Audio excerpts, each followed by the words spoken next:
The memory is always the same.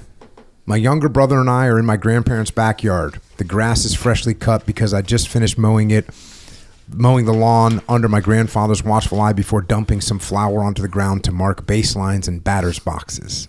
Once the lines were marked, we would have carefully laid out the set of rubber bases our grandfather had bought for us at the nearby sporting goods store, straightening them out just so. And then we would play one-on-one baseball, employing imaginary base runners and fielders, keeping score in a spiral notebook. It was no longer a modest suburban backyard. It was Fenway Park. The Nerf ball line drives caroming off my grandpa's house were striking the green monster with a satisfying thump. Time moved with the languor unique to childhood. Fireflies flickering in the summer dusk. My grandfather watching from under a shade tree with a glass of scotch in his hand. He would occasionally heckle us good-naturedly, his Bronx accent unchanged despite being many decades removed from the old neighborhood where he'd grown up playing stickball over 50 years earlier.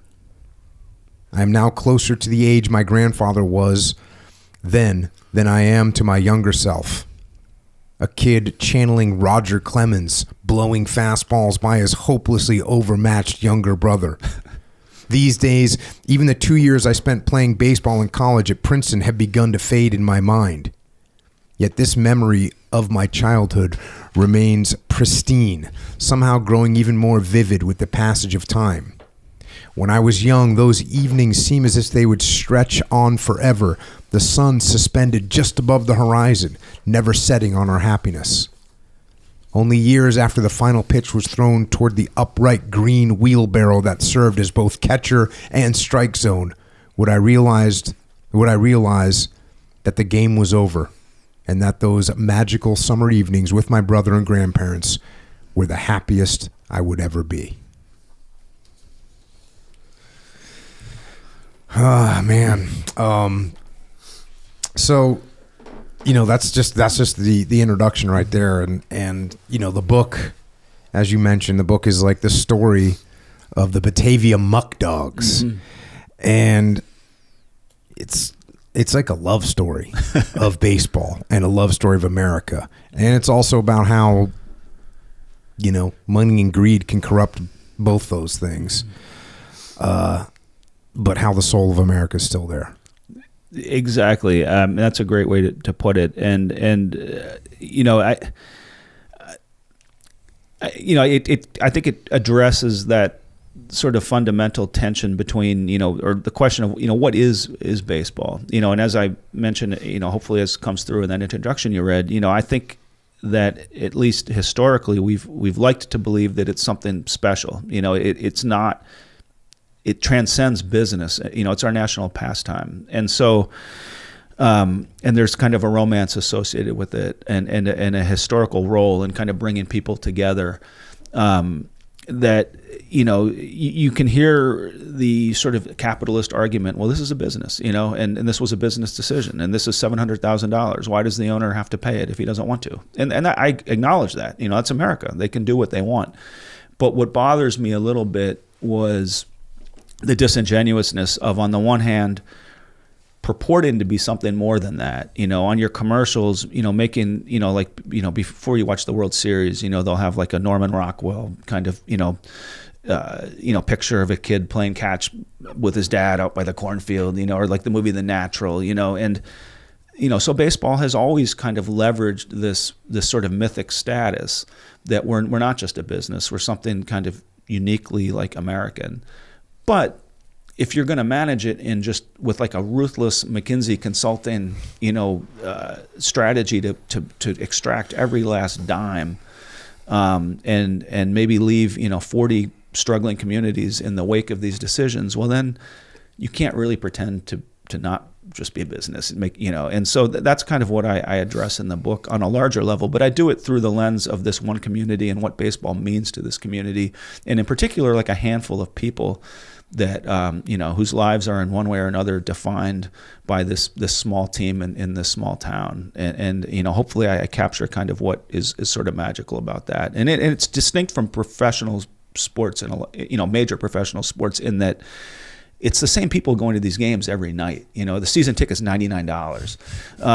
So it's more of like a family reunion or a community picnic than it is, going, to Petco Park, here in San Diego and spending, $100 a person, and $20 on a beer or whatever the case may be nowadays. And so I try to, sort of capture what makes it special and what we risk losing, if more of these teams go under. Yeah. So I guess I was thinking about this when I was reading through it. I talked about the band Minor Threat. So Minor Threat was a hardcore band from Washington, D.C., and that's the scene that I grew up in, listening to that kind of music. Well, there was this huge differentiation between that kind of music and regular music, meaning that if you went to see, let's see, if it's 1985 or 1986 or 1987, and you went to see the band The Scorpions or Def Leppard, you're going to pay a bunch of money and you're going to sit in the nosebleed seats and you were going to watch these people perform and then they were going to leave. And that is completely different from what I grew up with, which was you would pay $3 to go into a place that was, the size of a racquetball court, and the band would be sitting with you or standing with you at talking to you before the show. They'd get up on stage, play the show, and then they'd get right back down and start talking with you. And so you had this thing that was happening that was so much more connective, right? And everyone's sitting right there. The other thing I started thinking about was, have you heard of the sport pickleball? Mm-hmm. So pickleball is just massively popular right now. It's like one of the fastest growing sports. And I haven't played it yet, but my wife has played it. And I was like, well, why wouldn't people just play tennis? Like, what's the big deal? Well, it turns out that pickleball, when you play it, you are much closer to the other people that are playing it. And the courts are smaller. So all of a sudden, in tennis, you can't have a conversation while you're playing tennis. You'd have to literally shout. But pickleball, you can sit there and talk about the school and the school board and the potluck supper that's coming up, and you can have real conversations. And so it's much more connective.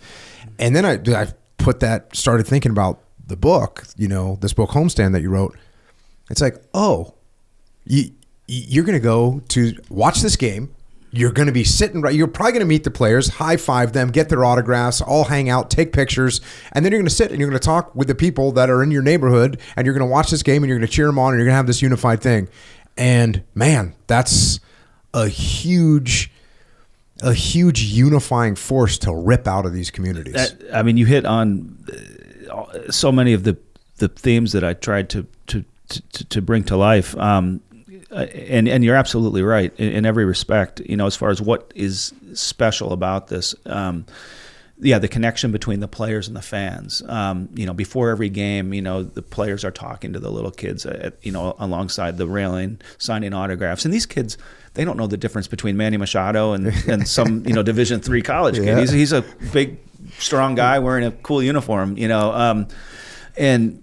And the players, I think, likewise appreciate it because they probably are like an obscure Division III player who's no one's probably ever asked for his autograph before, and they probably won't ever again. So it's a unique opportunity for them to feel, appreciated and to see, kids looking up to them the way they probably looked up to players, years ago. And then, just the value of bringing people together, in today's very sort of toxic political world, I think can't be underrated. In person. I tell a story in the book of different groups that otherwise probably would not, connect. There was a security guard, great guy, but looks like right out of Trump MAGA central casting. And then you have these two older ladies from Buffalo who would drive actually 45 minutes a night, for most of the summer to go to these games. It was like their thing to do, and they loved it. And it was a defining part of their existence. Very liberal, and so, you have this security guard and these two women whose paths would probably never ordinarily cross and who probably had politically very divergent views. But they united, through the Muckdogs. He would greet them, take their ticket, they'd hug, they'd ask about each other's lives, their families, and they became close. But if the only connection between them was like, on Twitter, or on a device, they'd probably be, just shouting insults at each other. But you put them together with a common hobby or pastime, and all of a sudden you can get beyond that. I think that there's a real value to that sort of connectivity, and it's kind of similar to the pickleball. People are social creatures, and we benefit from, I think, having connections with each other.